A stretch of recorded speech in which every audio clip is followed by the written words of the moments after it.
UFC 296 is coming up this weekend, and guys, today we have the complete betting guide for you. We're going to go through the bets we made last weekend on the channel. We're going to go through confident picks, underdog opportunities, fights that you should not be betting on, my lock of the week for the week, and then we're going to get into some potential parlays at the end of the video. And if you'd like to skip to any particular part, timestamps will be there in the description. Pinned comment down below, so check them out. Thank you so much for being here, everybody. We're going to get into it in just a second. Before we do, though, I do want to say hello, everybody, and welcome back to another video. If you are new here, my name is Kyle. I'm your guy with too many YouTube channels. Let's start off the video with last weekend's bets. All right, guys, these are the official plays that we had for UFC Vegas 83, and if you guys are interested on the channel, the membership down below, if you guys are interested, you don't have to. Of course, I appreciate you watching the video either way, but if you're interested in tailing my official bets, I will be posting them for members, which is very cheap compared to other channels, by the way.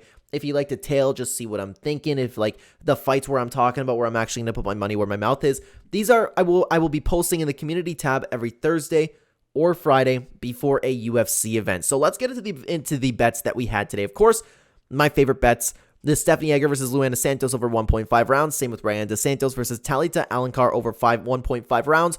We parlayed them to do the same thing over here, which was very nice. Here's the only hiccup. We had Carlos Hernandez who dropped the ball, and I did have a note here, and this is something that I will always have available for you guys.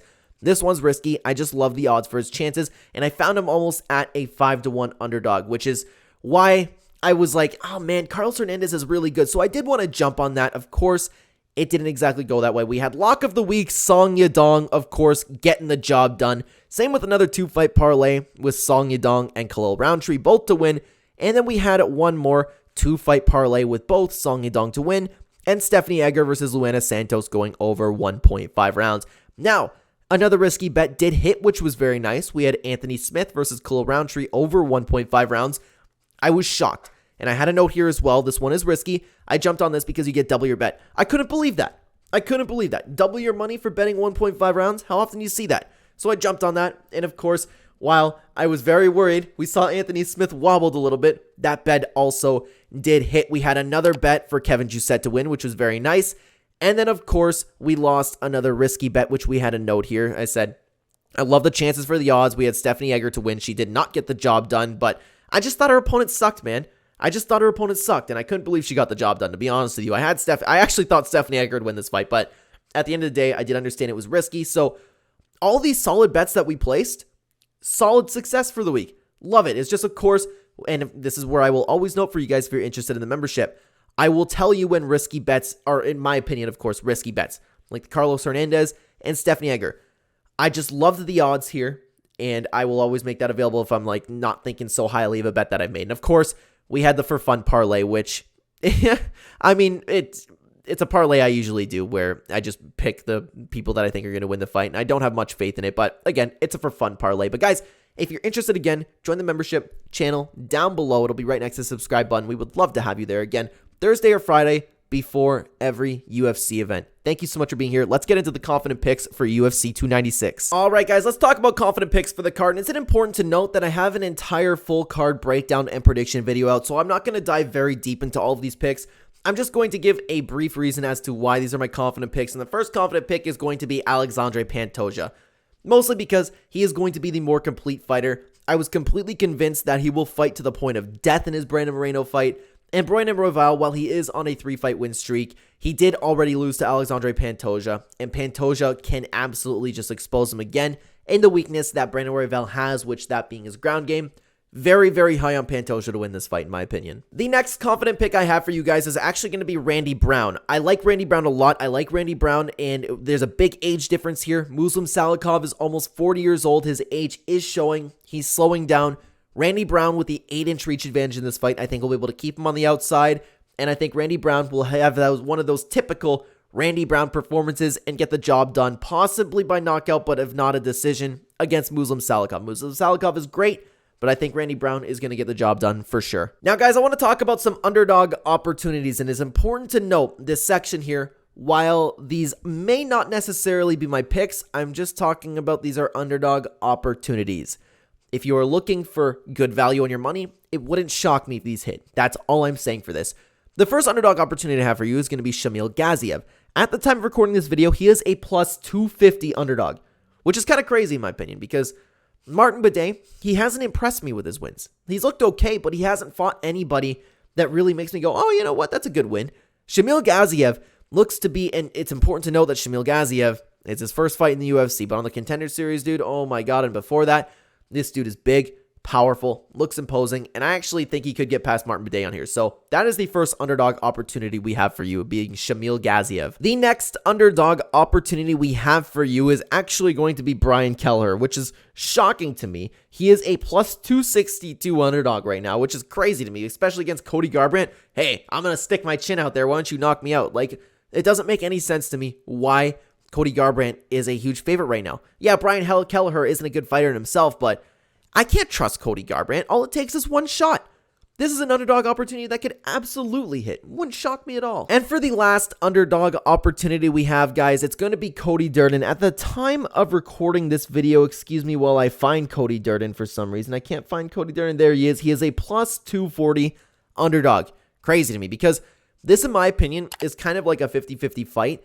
And if you watched my full card breakdown and prediction video, the reason that I was leaning towards Cody Durden in a fight that I do believe being a 50-50 fight is because this dude has heart that's just on another level. This dude's will to win is just so much more than so many fighters in the UFC.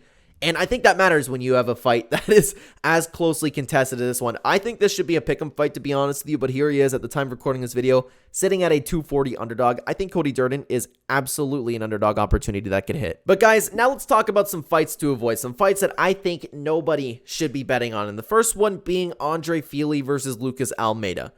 Andre Fili's a better fighter. He should be the better fighter. There's a ground game he can exploit Lucas Almeida, but I can't trust Andre Fili's fight IQ to not make any good decisions here.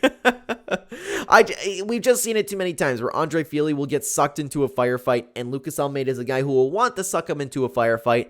That could very well happen and Andre Fili could get chinned. That's why I don't think you should bet on this because Andre Fili should be the better fighter here. Just can't trust him to make a good decision. Then that brings us to Josh Emmett versus Bryce Mitchell. I also do not think you should be betting on this fight at all. Regardless of the matchup, Josh Emmett has been looking horrible in his recent performances. Plus, you got to think about it this way, okay? You got to think about it this way. Josh Emmett, this is his retirement fight. Is he going to look at this and say, I'm extra motivated, I want to go out with a bang? Or is he going to come in for a paycheck and not because he's not getting to that title? Clearly, maybe he won't come in training with that same hunger that he once had. On the other side of the coin, you have Bryce Mitchell, who was a late notice for this fight, who's coming off the couch to take this fight. We don't know how in shape either of these guys are going to be. We don't know how sharp they're going to be. I think out of everything, this is the fight that you should stay away from the most. The next fight that I do not think you should be betting on, guys, call me crazy, it's Shavkat Rakhmonov versus Stephen Thompson. There's one big reason for that. Well, two big reasons. One being Stephen Thompson showed that he is younger than 40 years old in his body age because he had a phenomenal performance against Kevin Holland. His cardio held up, power held up, technique held up. He did not look 40 in that fight. The biggest reason that being Shavkat Rakhmonov's performance against Jeff Neal. In this fight, he showed to be careless. In this fight, he showed that he's willing to take one to give one. In this fight, he showed that he is a little bit arrogant in himself and confident, a little too confident in his abilities because Jeff Neal did have him in trouble in this fight. And if Shavkat Rakhmonov decides to stand up again and just start swinging, Stephen Thompson could absolutely take advantage of that. That's enough for me to not want to bet at a 6-1 favorite. I don't know. I don't have the betting over here. I recorded this afterwards because I forgot to talk about Stephen Thompson. It just wouldn't shock me if you saw an upset here. Wouldn't shock me at all. That's why I'm staying away from this personally. And guys, for the next fight that I don't think you should be betting on is Vicente Luque versus Ian Gary. I talked about this in my full card breakdown video. Ian Gary's a better fighter. He should dominate this fight. But Ian Gary, and I'll sum it up for you because I went really in depth with it in the last video. Ian Gary is coming to this fight, one of the most hated fighters ever. People are laughing at him. People are laughing at his family. People are making fun of him. People are calling him a C-U-C-K. Everybody is mocking, laughing, memeing about Ian Gary right now. He might get stuff thrown at him walking out. This is going to be the first time that Ian Gary is coming in with everybody hating him. The crowd's going to boo him. Everybody likes Vicente Luque. Colby Covington's going to ruin him at the press conference probably. That's got to do something to your mental game. He might come in. He might show up. This is the reason I'm staying far away from this fight. I don't care how much I think Ian Gary's going to win this fight. That all might get to him. Because he's used to people like, he can get a little bit of Ireland behind him. He's going to come in. He can get the crowd going. Look what he did to Neil Magny, you know. He has historically been able to get the crowd on his side, but the whole world is laughing at this man right now. What's that going to do to you mentally? That's why I'm staying far away from this fight. Maybe he'll show up, he'll be slow, timing will be off, he'll just be all up in his own head. Stay away from this fight. I do not trust Ian Garry to get it done just because for that reason. And guys, the last fight that I believe you should not be betting on is Leon Edwards versus Colby Covington. First of all, I think it's a very 50-50 fight if you just look at the matchup in general. But Colby Covington, we don't know how Colby Covington is going to come in. He hasn't fought in 2 years. He's almost 36 years old at this point. Is his cardio going to hold up? We don't know. How's it going to match up with Leon Edwards? Excuse me, let's say that everything's perfectly fine. Colby Covington is the same Colby we know. Is he going to be able to pressure Leon Edwards? Leon Edwards could very well contest with him in the wrestling game. Maybe Leon Edwards will take his feet out from under him. Maybe Leon Edwards will land some great shots. We know Colby Covington likes to get into those firefights. I don't know how this matchup's going to go. It's a very 50-50 fight, and the odds are reflecting that. Plus, you have a lot of pressure on Colby Covington, like we were just talking about with Ian Garry. There's just too much on this fight. I don't like it. I don't think you should bet on it. But guys, let's talk lock of the week. Lock of the week is going to be Paddy Pimblett. I don't know what else to say besides Tony Ferguson is going to be on a 7-fight losing streak. Justin Gaethje took his soul. I don't care if Tony Ferguson is training with David Goggins. Tony Ferguson has been looking worse every single time that we see him. He's old. His body can't keep up right now. He's put his body out through so much throughout his entire career. He looks like he's 60 in there. Tony Ferguson does not have it anymore, and I don't care that Paddy Pimblett lost his last fight. I don't care. I don't care about any of that. You could put any fighter in the UFC against Tony Ferguson right now, and I would be saying that Tony Ferguson would be losing. Plus, Paddy Pimblett is better than people are giving him credit for, but that's a conversation for another time. Tony Ferguson just doesn't have it anymore, guys. Look at his record. He's lost 6 in a row. He's lost 6 fights in a row, and he didn't just lose 6 fights in a row. They were domination, okay? Paddy Pimblett's probably going to finish Tony Ferguson and look absolutely fantastic in this fight. As sad as it is to say for some of you, Paddy Pimblett's going to get the job done, guys. All right, guys, welcome to the parlay section of the video. Potential parlays. This is a pretty laid-back part of the video. It's just let's see what we can put together, to be honest with you. I want to, let's see what we can do together. I like the 1.5 round bets, to be honest with you. I might do Casey O'Neill versus Ariana Lipski and Irene Aldana versus Kel Rosa here. That seems to hit try and true, but I can see Ariana Lipski kind of getting submitted for some reason or getting a submission.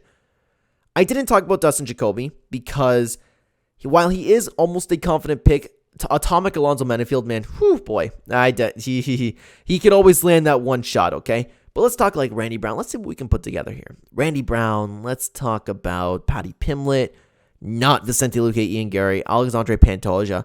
All those together, let's take away Jacoby, see what we get. I don't mind that. 3 times your money for Pantoja, Brown, and Paddy Pimblett. I actually might do Paddy and Alexandre Pantoja for 2 times your money. That's a very good bet in my opinion. I actually might hit that one. But what about some underdog opportunities? Let's see Shamil Gaziev. Let's see what else we can do here. Could you imagine Stephen Thompson getting the job done? Could you imagine 12 times your money? Oh boy. I can actually see that happening, to be honest with you. I can see Stephen Thompson winning. I can see a world where that is. But Paddy Pimblett, lock of the week, I really like these two together. If you want to add an underdog opportunity with their Muslim Salik, did that just change? Muslim Salikov? Did it? Regardless, almost 7 times your money. There's a lot you could do here, guys. There's a lot you could do. If you want to go crazy and get Stephen Thompson. If you want to go, who's another good underdog we have here? Cody Durden. Excuse me. Oh my God. To be honest with you, I might actually hit that. Just for the sake of what ifs. Or I like Cody Durden and Shamil together. That's 6 times your money. What? That's crazy. This one I might hit too. There's a lot of good opportunity here for parlays, guys. But what if, let's just pick some fights, okay? Let's pick Dustin Jacoby. Let's pick, just for fun, Shamil Gaziev, Randy Brown, Cody Durden. Should I? Yeah, you know what? Just why not? I think Andre Fili's going to win. Let's see what we can do. Ariana Lipski. Let's put Brian Kelleher. Let's put Carol Rosa. Let's put Bryce Mitchell, Shavkat Rakhmonov, Paddy Pimblett, Ian Garry, Pantoja, and Leon Edwards. Oh my God, that is nuts. I believe these are all of my official picks, but this is absolutely not something that you should be hitting. That is insane, guys. That's absolutely insane. There's a lot you can play around with this card. It's a good card. Like, it's a decent card for betting. You just have to be careful. But with that being said, guys, that closes up the complete betting guide for today. Thank you so much for being here. Thank you so much for watching. If you are interested, again, check out the channel membership down below. I'll be posting on Thursday or Friday my official bets that I will be placing for the week. If you are interested, again, regardless, I appreciate you being here. We have this video out every single week. Thank you so much for watching. On the screen right now, if you'd like to continue watching the Clenbat channel, there'll be 2 videos on screen for you to check out. I will see you either there or in the next video, everybody. Take care.